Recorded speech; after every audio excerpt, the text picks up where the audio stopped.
Good afternoon, good morning, and good evening to you all. I'm going to be handing over to the host for today, Satyrus, who will be just going through some housekeeping and then we'll introduce our speaker for today. Thank you. So without further ado, brethren, good morning, good afternoon, good evening to you all. And it's, as always, amazing to have you all here in our family. As always, we'll start with the important housekeeping rules and notes. The meeting is, as you know, recorded and will be posted on our YouTube channel. So those who don't want to be seen, please feel free to switch your camera off.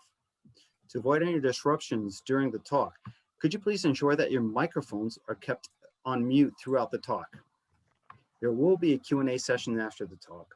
If you would like to ask today's speaker a question, please use your hand up icon on the bottom right on your reactions tab. Once you've done that, wait for your name to be called out. I'll call you out, and then you can unmute yourself as your question. Please don't forget to mute yourself again right after that. And also remember that it should be a question and not a personal statement. You can, to save your spot in the queue, you can raise your hand at any time during the talk. Now, as always, we'll be giving our 2 bespoke Freemasons Without Borders mugs. And for a chance to win, please answer the following question. Which is the foremost Masonic research lodge in England and which in Scotland? Please type your answer in the chat section and the 2 first correct answers will win. Brethren, it's my pleasure to introduce to you most distinguished companion, Ian Currans. Of course, he needs no introduction as he's been with us in the past. He is the Grand Summus of the Ancient Masonic Order of the Scarlet Cord. Ian began his Masonic journey in December 1977 and joined Abbey Lodge, Westminster, 2030, where he was initiated, passed, and raised. Ian comes from a long line of Freemasons like his late grandfather, who was also a member of the same lodge, being initiated in 1927, and Ian himself was proposed by his father, making it 3 consecutive generations in the same lodge. He has achieved many accolades in Freemasonry. He's a very worshipful brother in the craft, as well as a past assistant metropolitan grandmaster. He's also a past grand sword bearer and past assistant metropolitan grand superintendent at the Holy Royal Arch. And he's also a member of no less than 8 other orders administrated out of Mark Mason's Hall. He dedicates much of his time to Freemasonry and is always on hand to offer advice should a brother need it. Since his first appearance on Freemasons Without Borders in June last year, he's gone to become a global internet and TV sensation, spreading his love and enjoyment of Masonry throughout the world through a host of mediums. And we're very grateful that he has agreed to come back for the 3rd time, Ian, if I'm not mistaken, to give us another talk. However, we're perhaps more grateful that his agent hasn't been in touch with us with an invoice in hand. Amit, that's so corny. Grand Summus, Ian Currans, the digital floor is yours. Thank you for being with us. Thank you very much, Satyrus, and good evening, good afternoon, and good morning, brethren, companions, and friends. And I do mean friends. Lovely to see so many of my good friends watching this evening. And it's great to be back on Freemasons Without Borders, as you so rightly say, for the 3rd time. So, last autumn, I did some documentary filming with the Discovery Channel about the Ark of the Covenant. In the early course of my researches in preparation for that, I read a statement on the internet, and it said this: of course, the Ark of the Covenant is very significant to Freemasons. Now, that got me thinking, is that true? My initial reaction was, no, it's not. And yet it appears on the front cover of the English Crafts Book of Constitutions. And there, it might be difficult to see, there's the Ark of the Covenant. The bedrock of all Freemasonry in many ways. So I started to give the question some serious thought, and this talk is the result. Now, I'm sure all of you will be aware of the Ark of the Covenant, principally in many cases, of course, because of the Indiana Jones film Raiders of the Lost Ark. But it would be helpful to start the talk with a recap of what the Ark was, how it came into being, and what may have happened to it.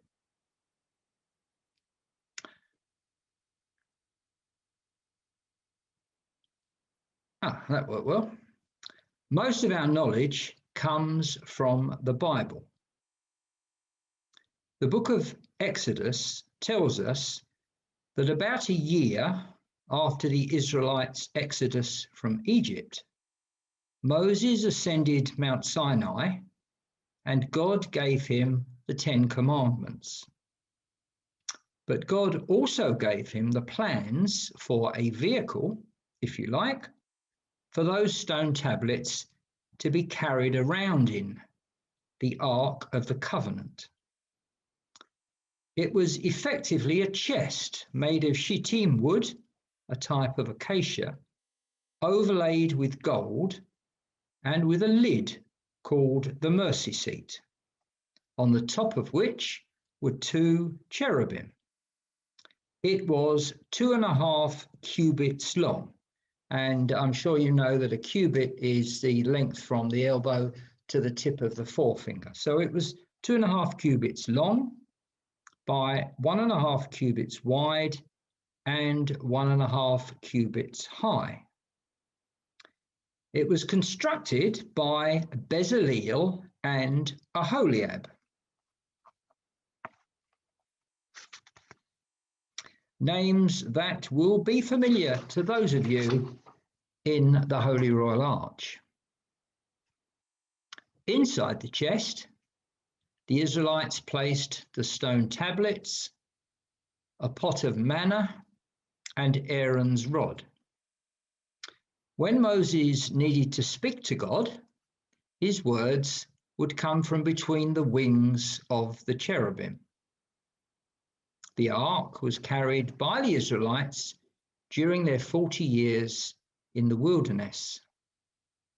When they camped, it was placed in a sacred tent or tabernacle. After the death of Moses, it fell to Joshua to lead the Israelites into the land of Canaan. Their first task was to cross the river Jordan. The priests who carried the ark took it into the middle of the river, which dried up as they entered it, allowing the Israelites to cross. Their first challenge on the other side was to capture the city of Jericho. They paraded the ark once around the city for 6 consecutive days. On the 7th day, they paraded it 7 times, and the walls fell, enabling the city to be captured. Thereafter, the ark was kept at various locations and was on one occasion captured in battle by the Philistines. But so much ill befell them, plagues, locusts, boils, and piles, that they gave it back. King David had it taken to Jerusalem with the aim of constructing a magnificent temple in which to house it, a task subsequently completed, of course, by Solomon. Subsequently, the ark's movements are sketchy, as not all of the kings of Judah were believers. Josiah restored the temple and returned the ark to it. Those of you in the Royal Arch will know that around 598 BC, Jerusalem was attacked by the Babylonians, under Nebuchadnezzar, the temple sacked, and its treasures taken to Babylon. But there is no mention of the ark being taken, nor any subsequent mentions of it. So there are two main theories, the Ethiopian theory and the Jeremiah theory. Let's look at the Ethiopian theory first. Those of you that have been through the craft chair will be aware that the Queen of Sheba visited Solomon when the temple had been completed. And there's a photograph taken from the Queen of Sheba's Instagram account. Solomon was a ladies' man and was keen on seducing the Queen, but she was having none of it. Eventually, one day she agreed that should she take anything from Solomon, he could have his wicked way. So that evening she was fed with the spiciest food, and Solomon did the biblical equivalent of shutting all the windows and turning the central heating right up. The Queen of Sheba awoke in the night and drank a cup of water, helpfully placed beside her bed. Solomon was watching on. Aha, you've taken my water. Bosh. When the Queen was back in Ethiopia, she gave birth to a son who became Menelik I. When he was a man, Menelik travelled to Jerusalem to meet his father, and it is said he was either given the ark or stole it, with a replica being created for the temple. Menelik took the ark back to Ethiopia, and it's currently in this small temple in Axum. Although a British Army officer claimed he entered the temple in 1941 and saw an empty wooden box of medieval construction. The Jeremiah theory is given in the second book of the Maccabees. It's less colourful, but more probable. Before Jerusalem was attacked by the Babylonians, the prophet Jeremiah was instructed by God to take the ark from the temple and conceal it in a cave on Mount Nebo, which is in Jordan, where it remains until this day. So much for the ark itself. So, what is the relationship between the Ark of the Covenant and Freemasonry? Is there one? For those of you just in the craft, you will scratch your heads long and hard thinking about that question, because there is no mention at all of the ark in craft ritual. And yet, if you look at the arms of the United Grand Lodge of England, you'll see the ark on the top of the shield. Why is that? Many of you will know that the United Grand Lodge of England came into being in 1813. The union of the Moderns Grand Lodge created in 1717 and the Ancients Grand Lodge created in 1751. Much work had to be done to amalgamate these two Grand Lodges, and part of that involved amalgamating the arms of both. So look carefully at the UGLE arms: cherubim, ark, the shield with the castles on one side, and the man, lion, ox, and eagle on the other. Now look at the arms of the moderns, the 1717 Grand Lodge. You'll see the castles and the arms of the ancients Grand Lodge, the 1751 Grand Lodge.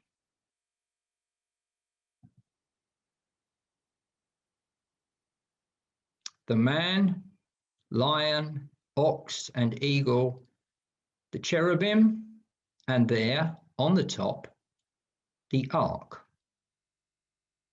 So, why did the ark appear on the arms of the ancients? Those arms first appeared in their constitutions of 1764. The compiler, Grand Secretary Lawrence Dermot, said they were found in the collection of drawings of the famous Dutch Hebrewist and draftsman Rabbi Jacob Jehuda Leon, who lived in the 1600s. Leon was famed for exhibiting a model of King Solomon's temple and his writings about it. Dermot claimed the arms drawn by Leon were the arms of the masons who built King Solomon's temple. A ridiculous idea, of course, but Dermot was at pains to show that his Grand Lodge was the true successor to the Masons of biblical times. Remember, of course, the temple was built to house the ark, so its appearance on the arms fitted the theory. Interestingly, when the two Grand Lodges came together in 1813, that's the moderns and the ancients coming together to form United Grand Lodge of England, Sir John Soane, who was Grand Superintendent of Works, constructed a receptacle for the Articles of Union to be kept in, known as the Ark of the Masonic Covenant. And there is a replica created a few years ago of the original Ark of the Masonic Covenant. But you'll see it bore no relation to our conception of the biblical ark. So much for the craft. In the Royal Arch, the ark gets a fleeting mention, only by name, twice. In the exaltation ceremony by the principal sojourner and in the historical lecture, and also in the now discontinued ceremony of passing the veils. There the candidate was shown a model of the ark after passing the scarlet veil, with no explanation. Interestingly, however, in the American Royal Arch, a copy of the ark is discovered in the vault beneath the temple, the original having been lost when Solomon's temple was destroyed.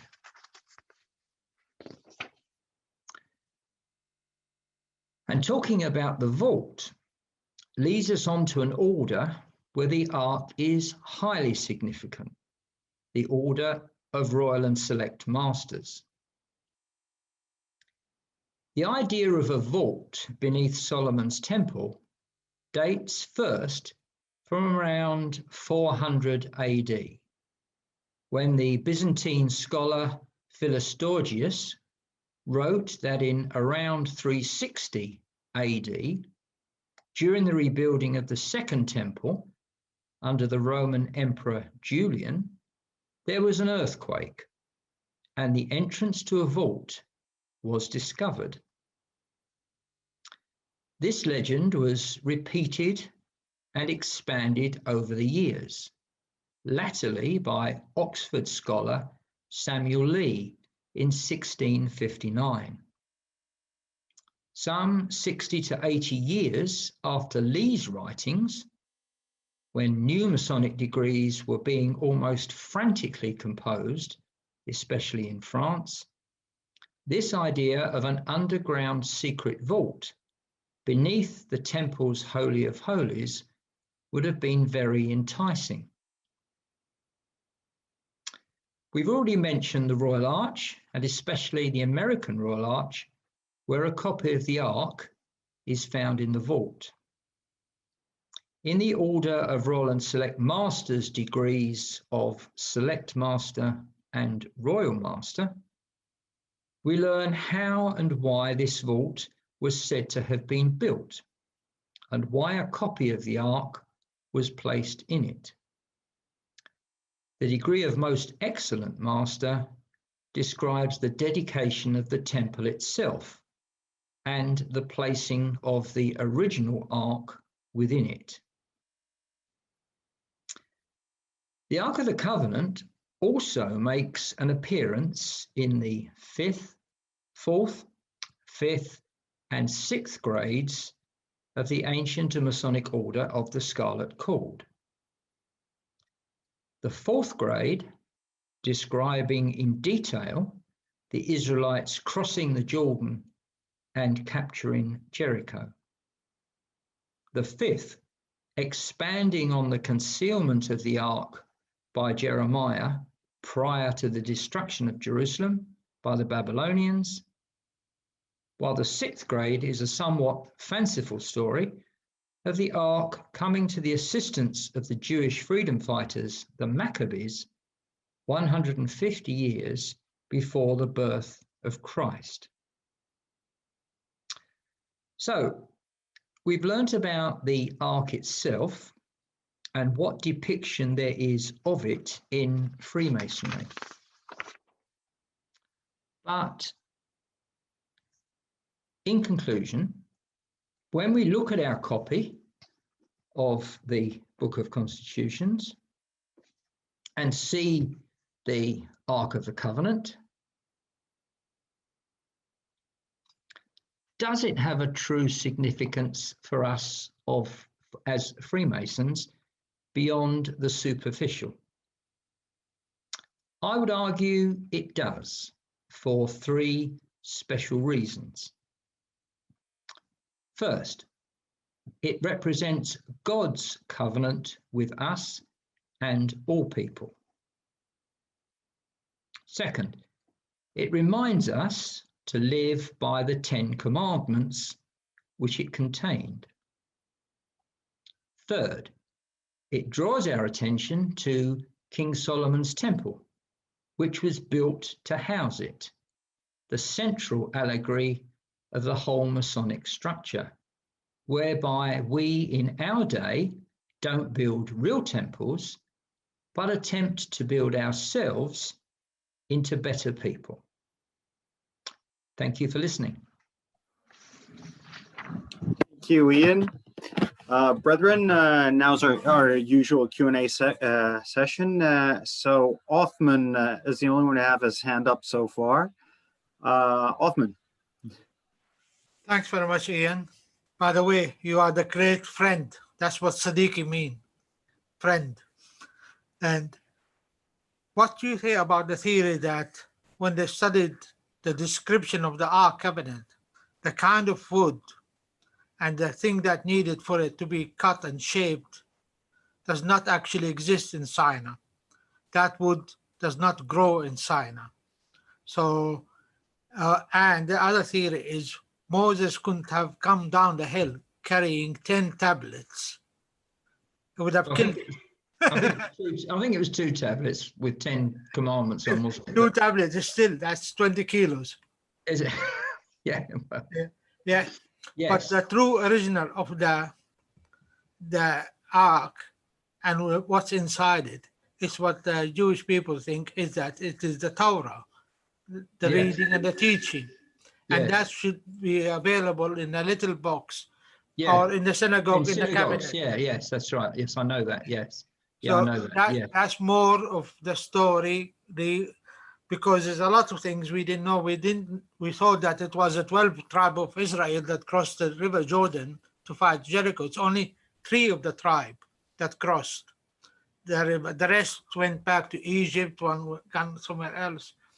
So the true existence of the could be hidden anywhere. And the last I know that they are searching right now near the city of Jericho. Not Yes. Jericho. Yes, Jericho. That there will be a cave that hid the Ark of Covenant in it. Yeah, there's lots of wonderful stories. Yeah. There's lots of wonderful stories. Thank you. John Harris. Oh, thank you very much. Hello, Ian. John Harris. Hello, John. Hello, John. How are you? Fine. There are two things actually you've mentioned. You said that they took the Ark of the Covenant across the waters, and the waters divided. Now, dried up. Dried Actually. up. Dried up. And also you mentioned about the 10 plagues. Both of these are with reference to the Passover. Am I correct or am I wrong? Oh, that I don't know, I'm afraid. I don't know. It's the Philistines allegedly suffered by virtue of having the ark. It was just regarded as hugely bad luck. The things that befell the Philistines. That's why they gave it back. Thank you very much. Georgina.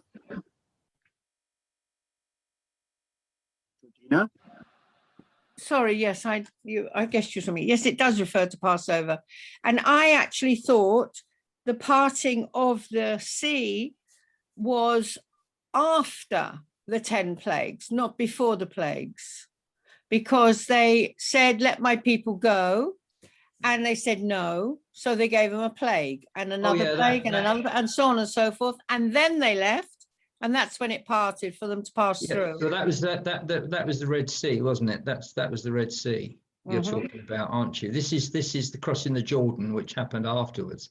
As for the Exodus from Egypt was when Moses parted the Red Sea at God's command, and crossing the River Jordan was later when they were attempting to enter Canaan, the Promised Land. But the plagues, it doesn't fit with the plagues. If you're saying the plagues came after that, there must be more plagues that I've missed. Well, yeah, the Philistines were struck down with a plague. Yes, that was after the plagues of Egypt. Yeah. Okay, thank you. Yes. Thank you, Georgina. Paul, Greek. Thank you again, Ian, for an excellent talk. And it's always interesting to hear different aspects of how this came around and what happened to the Ark. Those two illustrations you showed, one was when they were crossing the river, and another one. I really like those. I just wondered where they came from, because I wouldn't mind getting hold of them. Oh, they're just Google images. Oh, are they? Yeah. So if I just Google the Ark of Covenant. Yes. Yeah. All right. And be patient. You'll find them. Yes. Yeah. Lovely. Thank you. Okay. Lilo. Unmute yourself, might be a bit helpful. There you go. Sorry about that. Hi, Ian. Hi, how are you? Yeah, fantastic lecture. Brilliant. Thank you. Ian, I just want to bring you back slightly to the beginning when you said that there was the schematic diagram of the building of the Ark of the Covenant. Well, the instructions were given to Moses. Yeah. Right. Did you notice also, because I've done a bit of research on this a few years ago now, and come up with something that they said during the reading of the instructions came about, that where the poles were put through to hold the covenant up, yes, there was, in the rings that it went through, there were isolators there.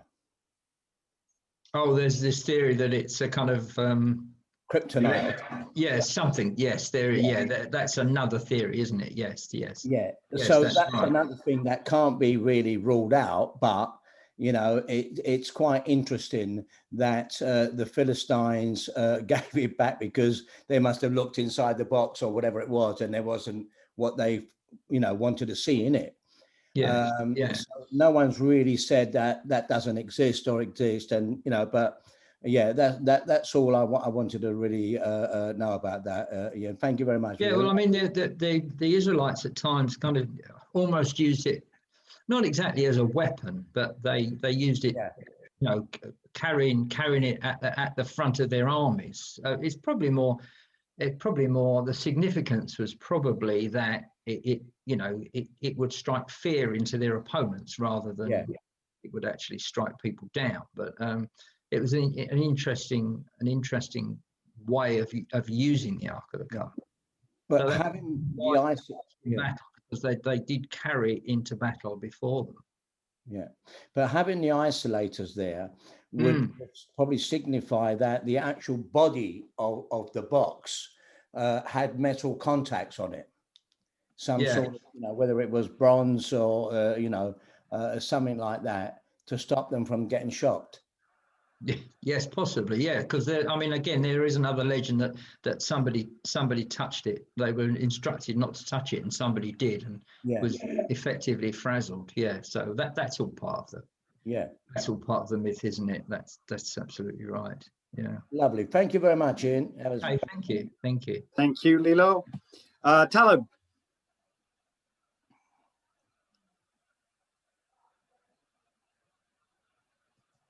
We can't hear you.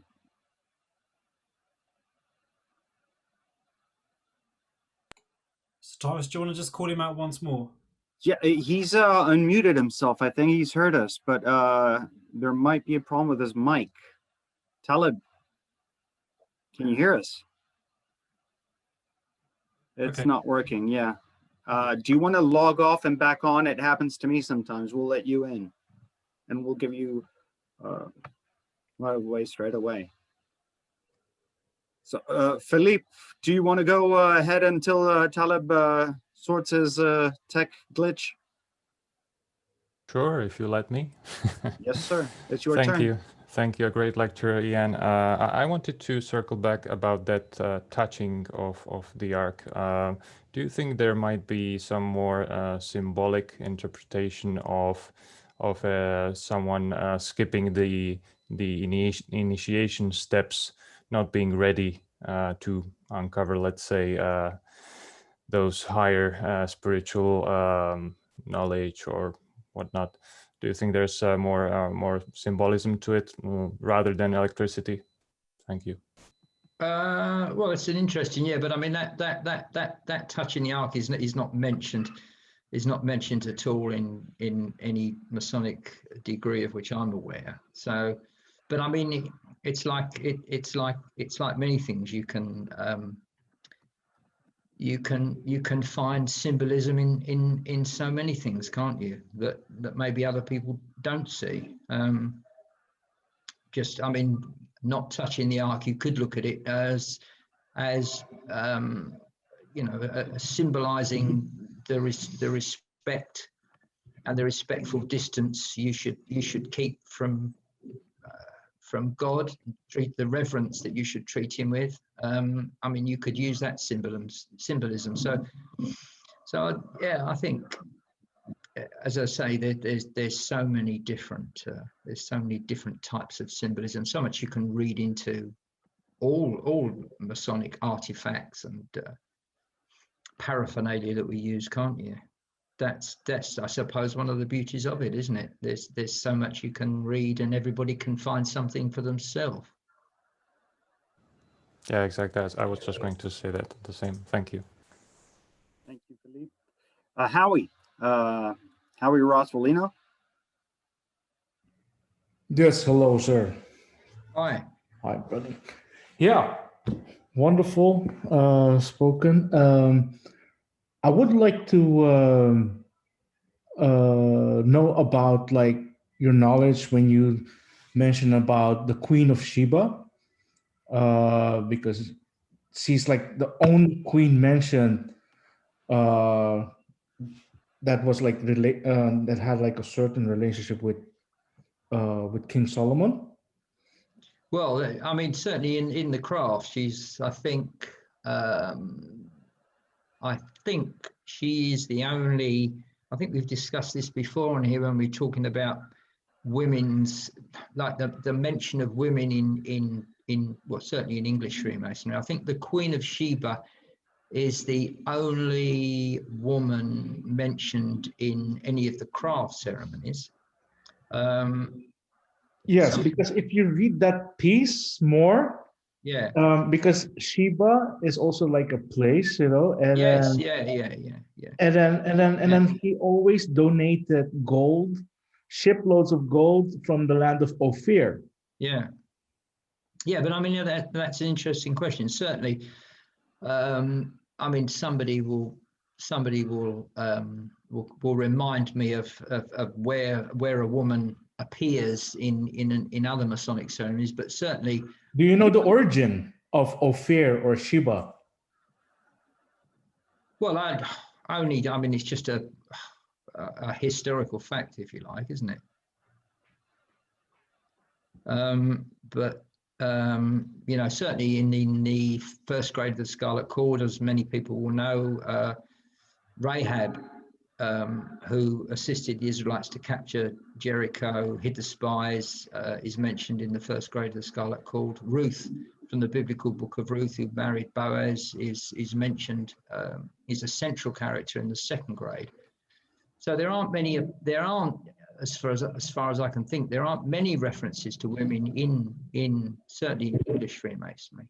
But as I say, I think the Queen of Sheba is the only one who gets a mention in the craft. Yeah. Well, is it okay that I just like share the origin of it? Yeah, absolutely. Okay, so Queen of Sheba. Sheba is actually translated into the island of Saba. And Saba came from the Far East. There's where the queen came from. So from the Far East. Which is Saba is a part of the land of Ophir. Land of Ophir is the land of gold, which is then surrounded by the rings of fire. So in that case, it would be done in Southeast Asia. So I think you can already know already which country it would be if it's Saba, because that's part of Philippines. Okay.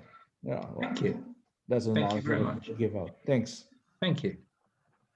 My good brother Matthew. Christmas. Hello, Ian. Thank you. Can you hear me? Yes, Matthew. Yes. Thank you for a fantastic talk, Ian. So That's two very things kind. in Very respect kind. to that question about the Queen of Sheba. I do know she appears in other orders. In one of the Knight Templar priest appendant degrees called Knight of Blue or Knight of Solomon, she appears as she's the main feature in terms of testing Solomon's wisdom, which is rather nice. And there's various versions of it. But I wanted to ask you about your excellent talk. When the Scarlet Cord was being revived by you and others from the old degrees that had existed in the past and had fallen into disuse a bit, how much was there of the Ark of the Covenant in there, and how much was put in by those of you who were developing this rite? Oh yeah. Well, what happened was the Ark of the Covenant is not mentioned in the first, second, or third grades.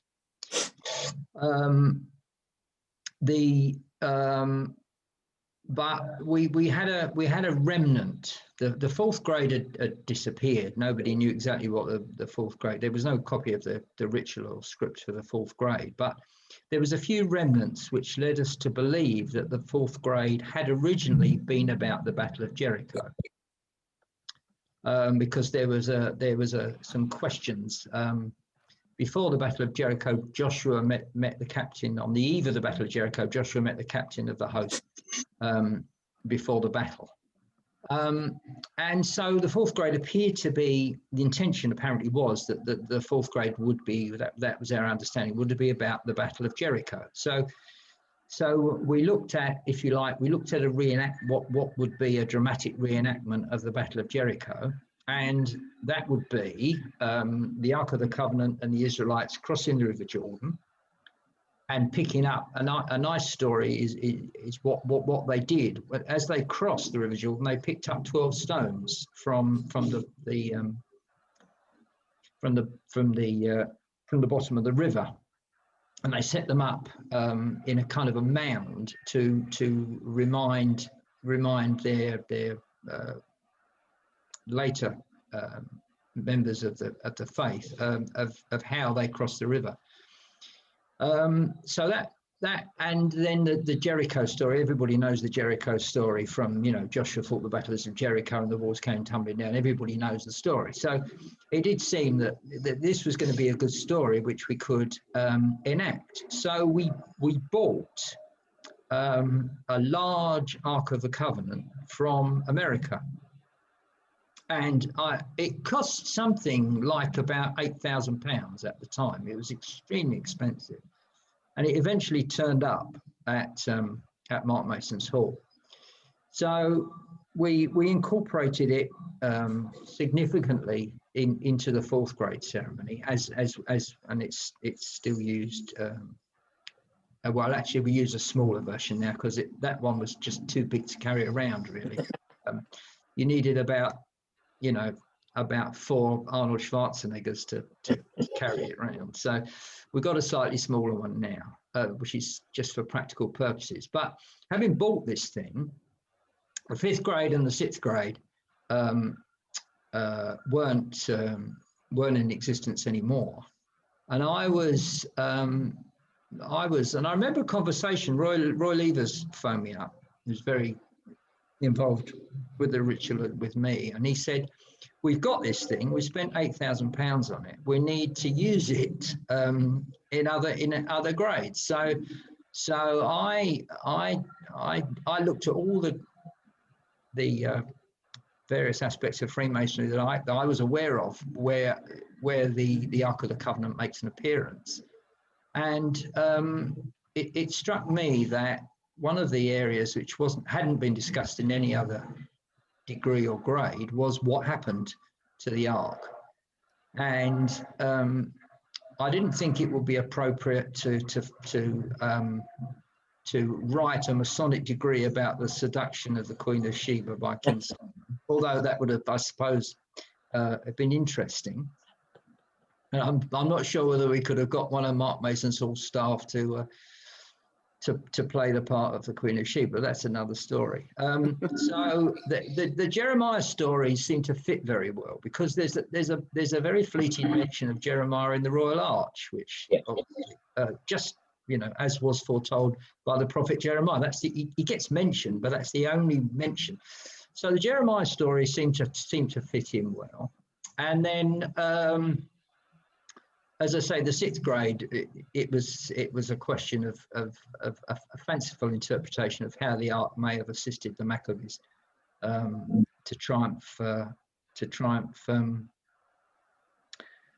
150 years to get their freedom, 150 years BC. So that was it really. It was the fact that we had the Ark that we really wanted to use it, I suppose, is the thing.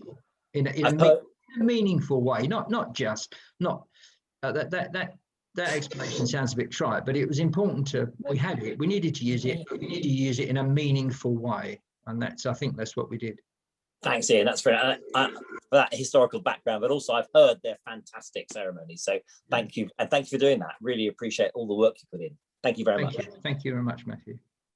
Matthew, Shehan, Paris.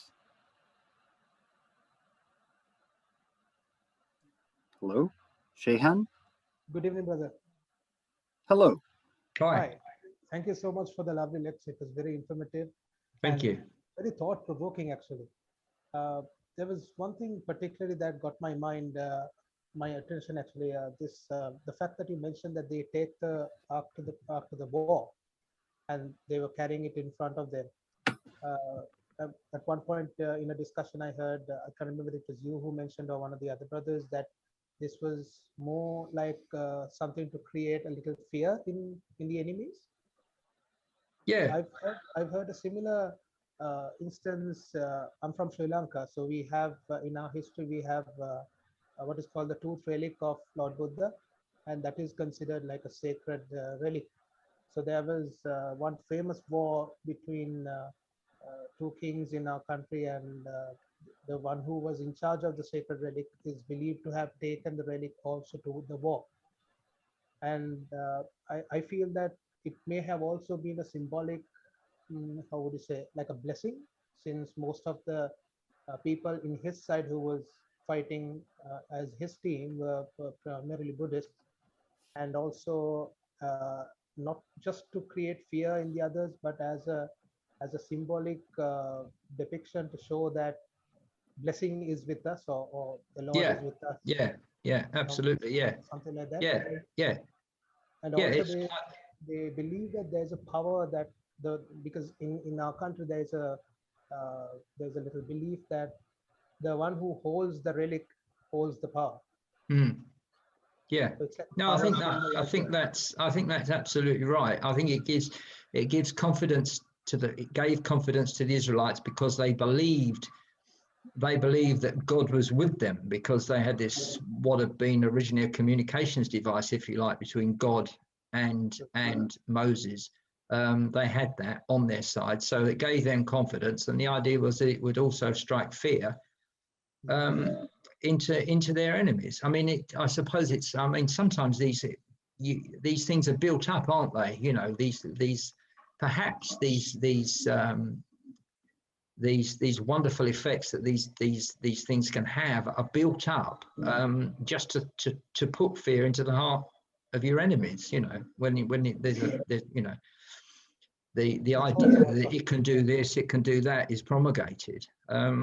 You know, it's like I suppose like a football team. If you look across at the other football team, and you know they've got Lionel Messi and Ronaldo and everybody in their team, and then you're beaten before you start, aren't you? You know, it's kind of that idea, isn't it, as well? I think that's a part of it.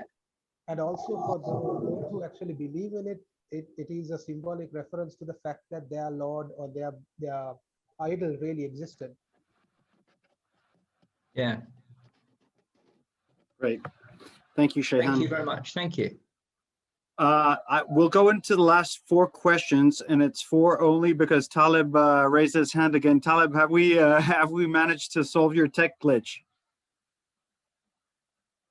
No, we still can't hear you. I'm sorry, brother. Do you want to type in your question, and we can ask Ian on your behalf if you want? Brother Hudson, would you like to ask your question? Myself. Can you hear me okay? Sorry for not calling you by first name, but your username is it's Ray. Only has one username. Okay, right. Hello, Ray. Hello, Ray. How are you? I'm very well, Ian. Thank you very much. Good. And thanks very much for the talk on the Ark of the Covenant. As you know, we have relationships in other orders. What I wanted to address was a comment made by a brother earlier about Knight of the Blue, one of the early KGB degrees. Yeah. About the Queen of Sheba and Solomon. What it came about, that they went walking in the gardens, the 2 of them, and she was an expert at making false flowers. Right. She laid two bouquets of flowers on the path where she knew they were going to walk.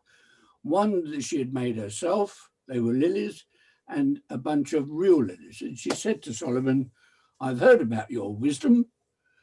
Now I want you to tell me which are the false flowers and which are the real ones. And Solomon thought for a moment, and to his right he saw a beehive, which he walked over to it, he knocked it over, the bees swarmed and then landed on the real flowers. Oh, right, right. Now this here, which I hope you can see, yes, regular collar, yes, this gold thing in the center, the button, yes, it's a beehive. Oh, right, okay. Beehive called a kef. Now, as you know, all lodge officers have this. Yes, it symbolizes naturally industry. Yes, and beehive used to be on the Grand Lodge certificate many years ago. Sorry, Ray, can I just come in there? Can you just lift it a little bit higher, please? Yes, Thank you. it's a regular officer's collar. It's a Royal and Select collar. Yes, yeah. And it was circular. It was on the Craft Lodge certificate, and there were bees swarming around the beehive. And throughout Jewish culture and through Freemasonry, the number 7 has a great deal of symbolic significance. Mm. And that connects very much with the craft. Yeah. Yeah, I know certainly. I mean, the beehive was quite a common Masonic symbol back in, probably back in the 1800s, wasn't it? And we seem to have, apart from little relics like that, that seems to have disappeared, doesn't it? It's interesting that should have happened. It's still here in the craft. Yeah, apart from that, but most people wouldn't know the significance anymore. No, and not unless they get told. Yes, exactly. Yes. And in the thank you. Masonic Order of Athelstan, the beehive is still very, very prevalent. Oh, okay. Okay. But thank you, Ray. Thank you. Nice to see you anyway. Yeah. Thank you. And on to Ray Walton. Thank you, Sir Tyrus and Ian. Very many thanks for that. Did I understand correctly that Solomon and Sheba only had one child, Menelik? That's my understanding. Yeah. Yes. Yeah. Would it be therefore reasonable to assume that unless it was by pure greed and he stole the covenant, he would probably have been given it by right of descendancy? Just a theory. Well, no, I think, I mean, I don't know. I'm just trying to think. I mean, Solomon had several wives. I don't know in what sequence they were. Certainly David had several wives as well, but Solomon had several wives. So I'm not sure where his relationship with the Queen of Sheba came into that relationship timeline. So I'm not sure that Menelik would have been entitled to the Ark of the Covenant. And it seems a bit of a fanciful story. That he would have, the Israelites' probably most prized possession, Solomon would just give it to him, as a kind of sorry, I haven't seen much of you since you were born, sort of thing, Take the Ark of the Covenant, and I hope that's some recompense. It seems a bit of a fanciful story, to be honest, but they're all fanciful stories, aren't they? Thank you for that, Ian. It's a good story. It's a good story, though. Ian, Talib managed to send us his question via chat. Right. So let me quickly read that. If we're looking at the Ark of the Covenant present in many Masonic symbols of the Ark representing the law of good or the book of law, does the Ark represent the first law given to humans, I guess, by God? Well, I mean, that, as I said in the conclusion, I think it's important that when you see the Ark of the Covenant, then it reminds you of the Ten Commandments, that it was constructed to house. So in that respect, I think it's the Ark of the Covenant isn't really a. I'm not sure that it's there's certainly in things I've read, it's a very, very important symbol to Freemasons. I'm not entirely sure that that's true, but it's certainly, as I said in the conclusion of the talk, it certainly reminds us of God's covenant with man, that if you live a good life, that you'll sit next to him or in his kingdom after this life. And also it reminds us to live by the Ten Commandments, which it was built to house. So I think in that way, and as I said, it reminds us of King Solomon's Temple, our central Masonic allegory. But in that way, it's important to us as Freemasons, but only really in that way, in my view. Agreed, absolutely. Jonathan Kennard. Hi, thank you so much, Ian, for Hi, John. an amazing talk. Hello, lovely Nice to see you. You too. I just wanted to say there's two things that have come up this evening. One is, was Menelik Solomon's heir? No, he wasn't. Rehoboam took over as king of Israel. Yeah, Rehoboam took over after Solomon's death, yeah. The other thing that came up was about why the Ark was led into battle. And what my rabbi always said was it was very similar to, for example, Napoleon's Imperial Eagle, the colours that we take into battle, the troop colours. It was like a rallying point. A rallying point, yeah, that's right, yeah, that's what we say. So, it's interestingly, when we do banner dedications in any Masonic order, we always say, why does a lodge or a chapter or a consistory or whatever have a banner? Because it's always historically been a rallying point, you know, for all the troops or all the members or members of the clan or whatever it is, a rallying point to rally around, like the Romans would carry the Imperial Eagle into battle.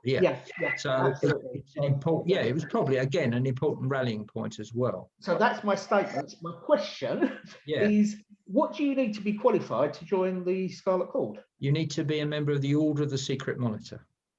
Right. Okay. Yeah. So you need to be an OSM to join Scarlet Cord. But a lot of it sounds a bit of a time-consuming thing. You've got to join two orders to get into one. But there's a lot of, particularly in London, there's a lot of consistories meet on the same day as the OSM conclave. So you join them both, sometimes in consecutive meetings, and because you can do that now. And so it, you know, instead of having 6 nights out, another 6 nights out a year, it's just another 2 or 3. Yeah. Okay. Brilliant. Thank you. Cuts down on dining costs as well, because there's only one meal. One festival. So we'll get there's a form in the post. There's 2 forms in the post. Thank you. Okay. Now, Matthew was going to be the last one because I said only 4 more. But if Othman can make it fast after Matthew, we can squeeze it in, I guess. Matthew. Just a point of information based on the question about the beehive. I mean, I think the idea that the beehive is on the collar is possible, but it's not proven. But the key thing about the beehive is it was an ancient symbol, and it seems to have disappeared more and more after the Union. And there are 2 suggestions to why that is. Again, they're not proven.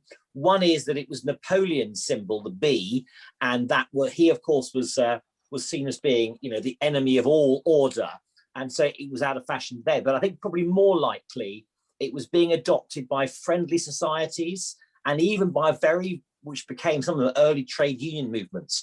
And that was, again, because of industry and uniting together. And there's a view that was perhaps not really the sort of chaps that Masons wanted to be associated with. And so you see it going out as you see the hourglass and the sign and other symbols, which also were popular with those groups.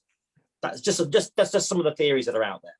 Yeah, well, that's interesting. It's interesting as well that when you look at the arms of the UGLE arms, it is predominantly the arms of the ancients. Actually, it's interesting that the ancients, although they were the rather like Johnny come lately, the ancients, they seem to prevail in lots of ways, and particularly with that coat of arms. Yeah, amazing. Thank you very much, Ian. Yeah, thank you. Matthew Othman, last question for the evening. My aunt is called Rehab anyway. When we talk about the Ark of Covenant, we're talking about a set of rules to follow. And we have that in our sacred rolls. There's a set of rules we have to follow. So the indication of having something to follow may be related to the Ark of Covenant, that we are following the wish of God and something to swear of David. But as for the entering Jericho, I mean, it was a brilliant move because he only had the 3,000 soldiers. So he led them in numbers of tens. So when you look through the wall, you think there's a long army coming. and having the two spies there spitting the stories that they are coming and everything. And if you've been to Jericho, I've been to Jericho, it's surrounded by mountains. And so if you're blowing the trumpets from the mountain, they think they are invaded from everywhere. Yeah. Oh, I see. Yes, that's interesting. Yeah. And the wall broke from the inside out because people panicked and pushed the wall open and opened the city for him to go in. Yeah. Yeah. But it's the most beautiful thing about Freemasonry is that you can take a story and adapt it to suit whatever orders you are in. Yeah. So I'm glad there is an existence of the Ark. So the same thing, I'm glad there's an existence of the secret roles. Yeah. So we got something to believe in. Yes, we are. We are man, God. It's interesting that you're saying that Jericho fell because of fake news, isn't it? You know, there's like the best news is create panic, and that's what the two spies went in to create panic. Yeah. Thank you. That's interesting. Thank you for that. Thank you, Altman. Ian, we're very, very grateful for the amazing talk, and we're looking forward to having you back.